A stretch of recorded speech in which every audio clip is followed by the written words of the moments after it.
સૌરાષ્ટ્ર યુનિવર્સિટીમાં બિહારની જેમ ખુલ્લેઆમ ચોરી થતી હોવાના દ્રશ્યો સામે આવ્યા છે. અમરેલીની કોલેજમાં વોટ્સએપ ગ્રુપમાં પરીક્ષા શરૂ થતાની સાથે જ જવાબો આવવા લાગે છે. સૌરાષ્ટ્ર યુનિવર્સિટીની પરીક્ષામાં પેપર લીકની ઘટના વધુ એક વખત સામે આવી છે. હાલમાં ચાલી રહેલી બીકોમ સેમેસ્ટર 4ની પરીક્ષા દરમિયાન અમરેલીની કોલેજમાંથી ચાલુ પરીક્ષાએ પ્રશ્નના જવાબ વોટ્સએપ ગ્રુપમાં વાયરલ થયા છે. જેમાં ઉત્તર વહીમાં વિદ્યાર્થીઓએ લખેલા જવાબનો ફોટો પાડી કોલેજ ફ્રેન્ડ નામના વોટ્સએપ ગ્રુપમાં વાયરલ કરાયા છે. છાત્ર યુવા સંઘર્ષ સમિતિના કાર્યકર્તાઓને આ કોલેજના એક જ વિદ્યાર્થી દ્વારા વોટ્સએપ સ્ક્રીનશોટ લેવામાં આવેલ છે. CYSSના સૂરજ બગડાએ જણાવ્યું હતું કે સૌરાષ્ટ્ર યુનિવર્સિટીમાં ફરી એક વખત પેપર લીકની ઘટના સામે આવી છે. જેમાં બીકોમ સેમેસ્ટર 4ની પરીક્ષા દરમિયાન અમરેલીની એક કોલેજના વિદ્યાર્થીઓના વોટ્સએપ ગ્રુપમાં ચાલુ પરીક્ષા દરમિયાન પ્રશ્નના જવાબો વાયરલ થયા છે.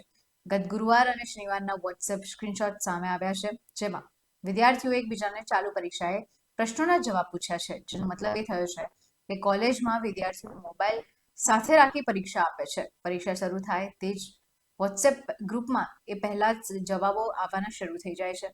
સૌરાષ્ટ્ર યુનિવર્સિટી દ્વારા કોઈ નક્કર કાર્યવાહી કરવામાં ન આવતા વારંવાર પેપર લીકની ઘટના બને છે. તો આ મામલે કુલપતિ ડોક્ટર ઉત્પલ જોશીએ જણાવ્યું છે કે પરીક્ષામાં ગેરરીતિ સાબિત થશે તો કોલેજનું પરીક્ષા કેન્દ્ર રદ થશે. સૌરાષ્ટ્ર યુનિવર્સિટી અંતર્ગત જે પરીક્ષાઓ ચાલી રહી છે તેની અંદર અમરેલીનું કોઈ સેન્ટર છે, ત્યાં માસ કોપી કેસની ઘટના ઘટી હોય એવું સામે આવે છે.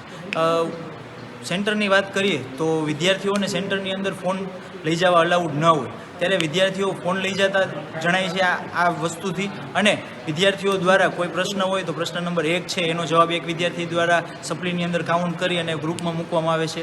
કોઈ અન્ય વિદ્યાર્થી દ્વારા ક્યાંક ને ક્યાંક બીજી રીતના જવાબ ડાઉનલોડ કરી અને ગ્રુપમાં મૂકવામાં આવે છે. ત્યારે આ બહુ ગંભીર ઘટના છે કે જો યુનિવર્સિટી એવું જાહેર કરતી હોય કે અમે CCTV મોનિટરિંગ પાછળ આટલો બધો લાખો રૂપિયાનો ખર્ચો કર્યો હોય, ત્યારે શું CCTV મોનિટરિંગ પાછળનો ખર્ચો શું વ્યર્થ છે? આ 3 દિવસની અંદર છેલ્લા 3 પેપર લેવાના, આજે 4થું પેપર છે. 3 દિવસના પુરાવા સોશિયલ મીડિયાની અંદર વાયરલ હોય અને આજે અમે કુલપતિશ્રીને આપેલા છે. ત્યારે અમારી VC સાહેબને રજૂઆત એ જ કરી કે આ માસ કોપી કેસનો કેસ છે, આમાં તાત્કાલિક ધોરણે પરીક્ષા સેન્ટર રદ કરવામાં આવે. જે તે કસૂરવાર છે વિદ્યાર્થીઓ પર માસ કોપી કેસ કરવામાં આવે. પ્રિન્સિપાલ, સુપરવાઇઝર અને સ્કોડની ટીમ અને જે CCTV સર્વેલન્સ કરે છે એની ઉપર પગલાં લેવામાં આવે. ત્યારે VC દ્વારા એવું ઘણી બધી બાબતો ઉપર રજૂઆત કરતા એમને પહેલાં તો અઠવાડિયાનો ટાઈમ આપેલો હતો. ત્યારે અમે 2 દિવસનું અલ્ટિમેટમ આપેલું છે કે આની ઉપર યોગ્ય પગલાં લ્યો, અન્યથા અમે આગામી દિવસોમાં આંદોલન કરીશું. એ લોકોનું ગ્રુપ બનાવેલું હતું કે ક્યાંનું છે આ કંઈ? દરેક કોલેજની અંદર